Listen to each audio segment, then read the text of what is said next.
Assalamualaikum warahmatullahi wabarakatuh. Om Swastiastu, Namo Buddhaya, salam kebajikan dan salam sejahtera untuk kita semua. Selamat pagi Dewan Juri yang terhormat. Sebelumnya izinkan saya untuk memperkenalkan diri. Nama saya Z. Pauli Adam Satria dari SMA Negeri 12 Jakarta. Dan kali ini saya akan menanggapi mosi terkait Dewan ini mendukung peralihan permanen pendidikan tersier ke format daring sebagai tim afirmasi. Nah, sebelum kita lanjut kepada definisi ataupun argumen yang saya akan bawakan, kita akan lanjut ke latar belakang mosi. Saat ini kita sudah berada di masa era industri 4.0, di mana semua hal tidak luput dari dunia digital ataupun online, mulai dari aktivitas sehari-hari, sektor keuangan hingga sektor pendidikan.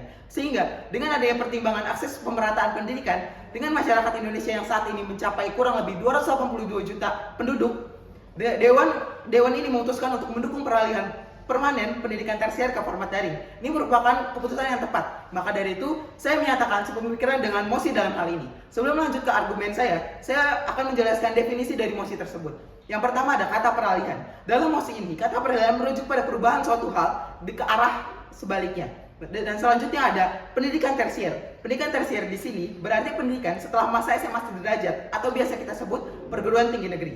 Yang selanjutnya ada format daring. Dalam hal ini juga pada mosi ini format daring merujuk pada mekanisme penyelenggaraan yang dilakukan secara daring ataupun online. Maka untuk mendukung pendapat saya yang sepemikiran dengan mosi, saya memiliki beberapa argumen. Yang pertama, pemerataan akses pendidikan. Dengan adanya kebijakan peralihan permanen pendidikan tersier ke format daring, ini mendorong masyarakat untuk mendapatkan pendidikan secara rata ataupun secara sama. Yang hal ini juga sesuai dengan pasal dalam Undang-Undang 1945, di mana semua warga masyarakat berhak untuk mendapatkan pendidikan. Kebijakan ini juga menghapuskan batasan-batasan dalam mengakses pendidikan, terutama pendidikan tersier. Seperti salah satunya ialah jarak. Seperti yang kita tahu juga saat ini, Indonesia belum terciptanya pemerataan pembangunan. Maka dari itu, jarak untuk akses ke PTN yang cukup bagus dan juga unggulan, pasti juga ada namanya batasan akses jarak. Maka dari itu dengan ada kebijakan ini juga menghapuskan batasan tersebut untuk mengakses pendidikan yang layak dan juga sama. Selain itu juga ada faktor biaya. Seperti yang kita tahu juga, saat ini masyarakat Indonesia masih banyak yang hidup di bawah garis kemiskinan. Sehingga untuk biaya lanjut ke pendidikan tersier ataupun perguruan tinggi negeri masih terhalang. Maka dari itu dengan adanya kebijakan ini akan mendukung pendidikan tersier yang merata. Selanjutnya, argumen saya yang kedua, ada keefektifan dan juga fleksibilitas yang tinggi. Sebenarnya sudah saya jelaskan juga pada latar belakang mosi. Di era industri 4.0 yang apa-apa semua serba digital ataupun online, dengan kebijakan ini membuktikan bahwa kita bangsa Indonesia dapat beradaptasi dan juga menghadapi tantangan global terutama dalam hal modernisasi. Maka sehingga dengan mengalihkan pendidikan tersier ke format daring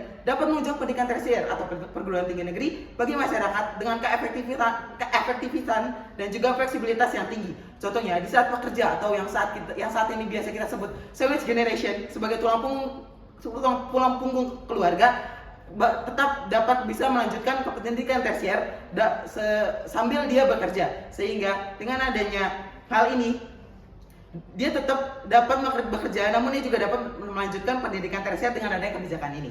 Yang selanjutnya yang ketiga, ada efisiensi anggaran bagi pemerintah.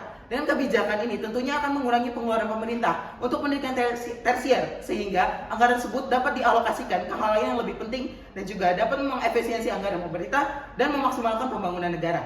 Pada saat ini juga seperti yang kita tahu, kondisi keuangan APBN ataupun APBN dari negara Indonesia ada pada kondisi yang kurang memungkinkan, sehingga bahkan saat ini Menteri Keuangan saat ini yaitu Sri Mulyani memutuskan untuk menarik pajak dari berbagai sektor, terutama seperti salah satunya ada pajak ekspor impor dan juga emas.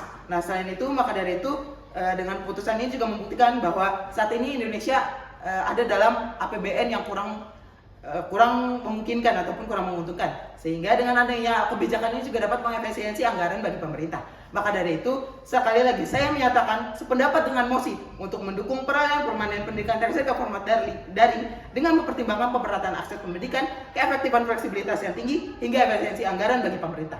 Mungkin itu yang bisa saya sampaikan. Terima kasih. Wassalamualaikum warahmatullahi wabarakatuh.